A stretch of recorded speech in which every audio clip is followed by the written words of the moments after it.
Middle class के साथ थोड़ी अपर क्लास भी जो हाईएस्ट टैक्स स्लैब में 39% टैक्स दे रहे हैं, उनको पहले से ज़्यादा टैक्स चुभता है। पहले पिछले साल सरचार्ज वगैरह के साथ 42% जाता था, कम हुआ 39%, लेकिन फिर भी लगता है कि अच्छा कंपनियों को 25%, हमको 39%, तो कुछ रिलीफ मिलेगी।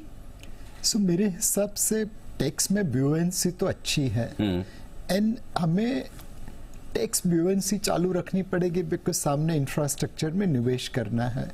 बट आज की तारीख में भी अनिल भाई देखे तो जो टैक्स का बर्डन है वो कुछ लोगों पे ज़्यादा है, जैसे सैलरीड क्लास हुआ, कुछ लोगों पे बहुत ही कम है, जैसे सेल्फ एम्प्लॉयड बिजनेसमैन हुए। तो हम किस तरह ये टैक्सेशन के लूप होल्स को प्लग करते जाए। पिछले साल हमने मार्केट लिंक डिबेंचर्स के लूप होल्स को प्लग किया। मेरे हिसाब से 10-15 अच्छे हमारे दोस्तों को बुलाना चाहिए और उनसे पूछना चाहिए कि कैसे हम ये टैक्सेशन के रूल्स को ऐसे बनाए ताकि उसमें लूप होल्स नहीं हो, टैक्सेशन का बर्डन इक्वल रहे। मतलब रेट कम करो, टैक्स का दायरा बढ़ाओ। यस, ये ऐसा कुछ न कुछ करें तो ज्यादा बेहतर होगा। कंप्लायंस बढ़ाते जाओ और रेट कम करते जाओ।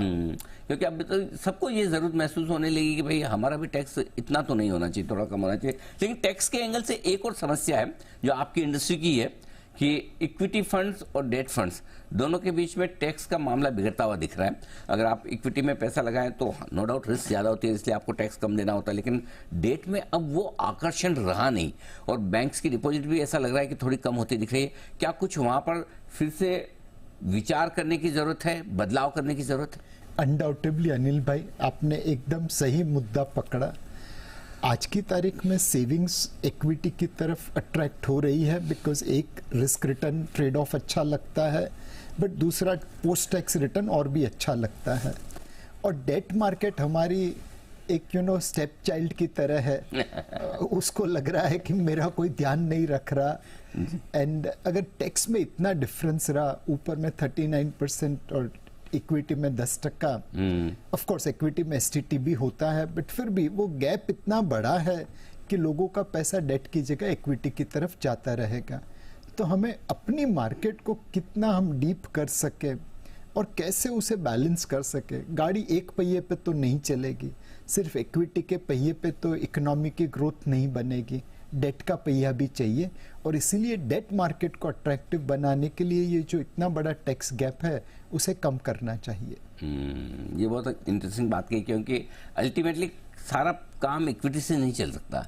जहाँ डेट चाहिए कंपनियों को ग्रो करने के लिए, वो तो चाहिए ही, हर जगह इक्विटी थोड़ी लगेगी। एंड हमारे गुजराती में एक कहावत है, घरना छोकरा घंटी चाटे अने उपाध्याय ने आटो।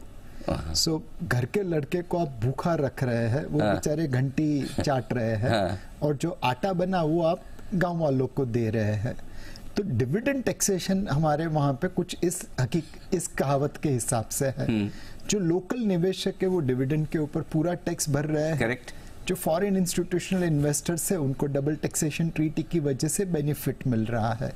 तो ये जो इनइक्वालिटी है एफपीआई की डिविडेंड के ऊपर और लोकल के डिविडेंड के ऊपर, वो हमें कम करनी चाहिए। हाँ, लेकिन इसको कम करने का मतलब ये नहीं कि वहां भी लगा दें या वहां भी बढ़ा दें, हमारा कम करें।